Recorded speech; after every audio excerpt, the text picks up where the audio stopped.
那再来看到的另外一题呢是柯文哲，因为呢他最近呢被说重病啊、现身啊让很多小草也很揪心了。因为你可以看他出庭作证的时候呢，就戴着口罩嘛然后呢咳嗽连连了。到这边的时候跟大批的小草握手啦，也不断的边走边咳嗽。那媒体当然有问他，因为呢陈佩琪有脸书说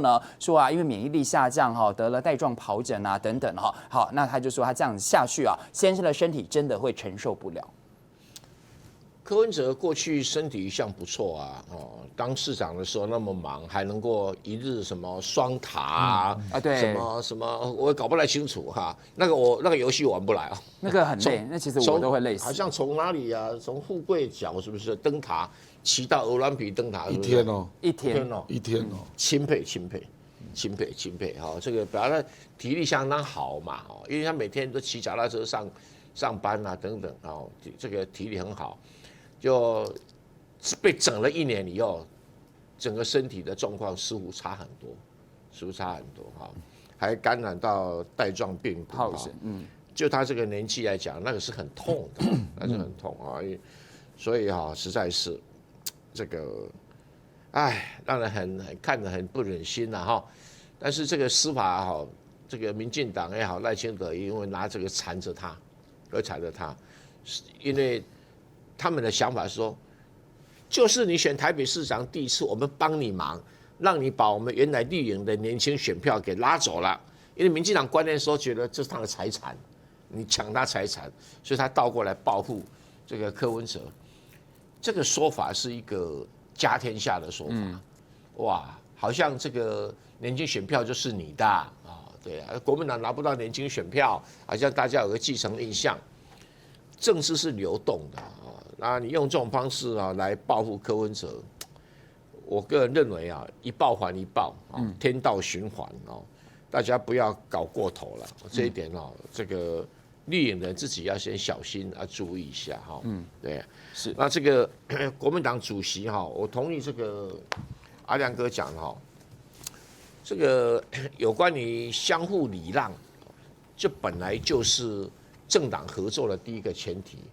而不是什么对话平台啦、沟通管道。废话，这个我也会讲，这有讲这个没讲，不是吗？如果是我是国民党党主席，我就阿萨里，我这个现有的县市长连任，其他的请这个白营的，你有没有优秀人才让你有机会表现一下，然后在这个县市议员的部分，我就维持现任的，我不扩张。那有空缺的，让你这个白营的先来。这个就是一个比较合作的一个态度了但是我们也知道政治有的时候很难约束，那就看你党主席怎么表现这个就是一种你要合作，就是要给人家机会，有给机会就有回收嘛，有回收，因为毕竟你还是大党嘛，对，还是大党，对那这个刚才好像被介大使讲说要年轻化什么东西我来举个例子，我说是新面孔新面孔不是年轻，年纪无所谓，年纪无所谓新面孔。可是我算给你看大家忘了蒋经国几岁当国民党党主席？你们都忘了吧？对不对？65岁。李登辉什么时候当国民党党主席？65岁。蔡英文几岁当民进党党主席？52岁。然后陈水扁几岁当总统？50岁。那时候总统第2年就兼民进党党主席嘛，50岁。那我们现在回过头来江启臣48岁，对，江启臣48岁，48岁那我们就回过头来，现在的选举了这个对不起这个我吐槽一下这个罗志祥也不年轻了，55岁了。对啊，郑丽文也不年轻了，55岁了那如果说要年轻，我支持徐小新35岁，可以跟所有人 PK， 对不对所以我相信就是说要有活力。郝龙斌也蛮有活力的，最近几天表现也蛮有活力的所以这个就是党员会在这里面很纠结现在大家好好想一想吧，大家好好想一想张亚中也不错，郝龙斌也不错哎，我好像忘了讲谁哦，周伯言也不错啊，对对，要不然说哦，还有一个蔡家红啊，你名字都念错了，不是哦，蔡志宏了，对不起对不起，我不认识。你看，故意忽视人家的权利，到时候蔡志宏进来抗议哦。好了，都不错哈。都不错但是重点是呢，就是呢，怎么样带领好国民党哈，跟呢，这个整合在野党的力量呢，这个后续呢也要来观察很重要的一个指标了哈。说到国民党选举呢哈，这当然攸关的是未来的哈这个蓝白能不能合作这一块。我先问一下亮哥，你看到哈这个柯文哲最近呢，他哈有一些话，然后其中呢，你看这个柯文哲交保曾经呢去看过柯主席的这个民众党的这个秘书长周瑜修，今天有受访说，2028共识就是一定要下架赖清德，然后呢，他还转述柯文哲觉得赖清德他不容易改，就长这个样子，讲也讲不听，好，对啊，3岁以后就变不了。呼应那个大使说的话，其实应该30岁比较有定性，30岁了。那他也是，我以为我听错了。我接大使说3岁看大啊，这是中国古话，哎，怎么看3岁定终身啊？柯 P 我们都认识嘛。我2014年第一次帮他选市长，他就是那个样子。11年了还是一样。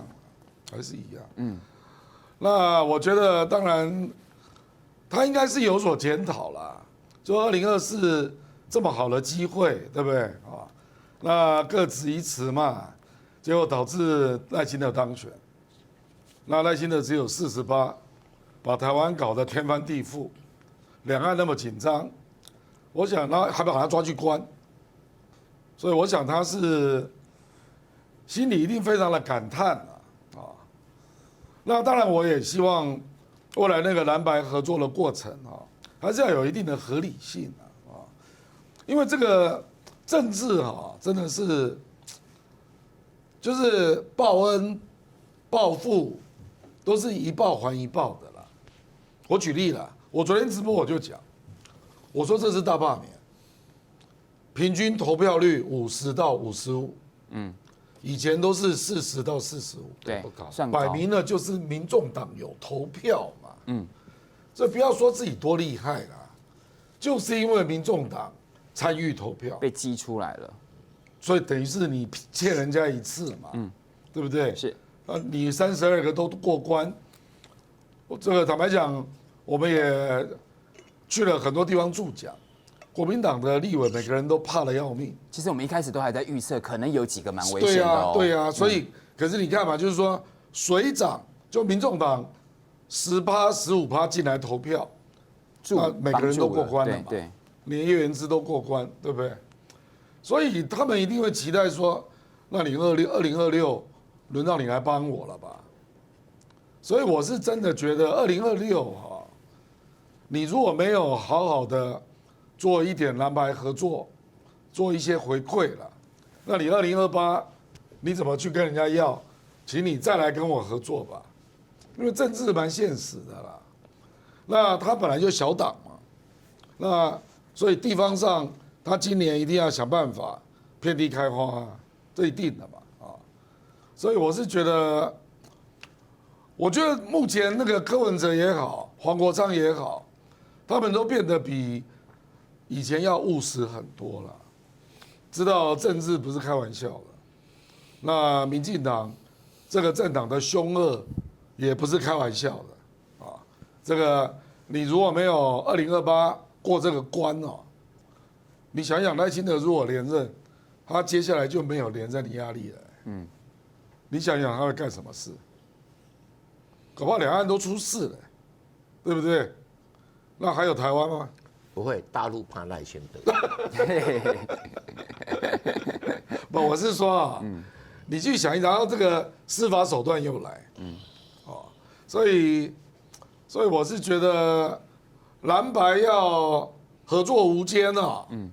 那绿营才会真正的害怕了，真的啦，是，不然你如果是分成两股力量，它就个别击破嘛，对，这是一定的。我认为民众党普遍已经开始有比较务实的想法，可是政治很实际啦，就人家帮过你，那2026就轮到你大党帮小党嘛，所以我是希望这个党主席真的蛮重要的啦。因为我也听到郑丽文、罗志强都说愿意建立党对党的对话平台，我觉得这个就是好的政见啊，那这个他们会想到这种议题，就表示他们看重这件事啊。那这个议题我到现在还没有听到郝龙斌讲啊，我是觉得他应该还要有一些制度上的建构，不能只有你说我愿意。我愿意啊，那到时候你有制度建构，自然它就会运转起来嘛。对，就是这样。是好，所以呢，这就是一个蓝白能不能未来合作呢，也是很重要。所以国民党选举为什么为这个台湾会很重要因为蓝白未来的走势呢，跟国民党的未来党主席也很有相关。所以呢蔡博士，你看到就是呢柯文哲第一个呢是蓝白未来怎么合作这一块，他说我们接下来的目标就是要下架赖总统。